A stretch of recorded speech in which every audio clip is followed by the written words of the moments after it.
Welcome to Not Milk Never Milk. Subscribe if you're lactose intolerant. You start by confirming the essentials: a Google account with Translate API and billing active, plus a Discord bot invited with voice and message scopes. Once done, install FFmpeg on the machine that will run the bot. This converts audio streams in real time. Make sure your microphone or virtual audio cable is configured so the bot can access incoming audio.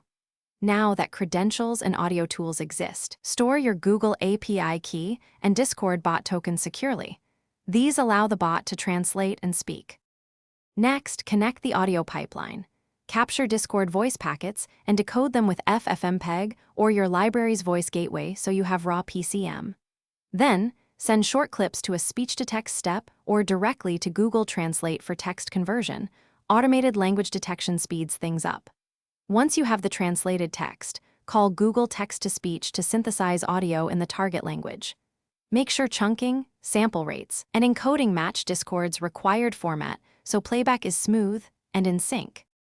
Finally, stream the synthesized audio back into the Discord voice channel at the correct sample rate and channel layout. This ensures users hear the translation naturally. Once done, implement throttling and batching to respect API rate limits and reduce latency. Use short segments, then cue playback. Monitor permissions and token validity.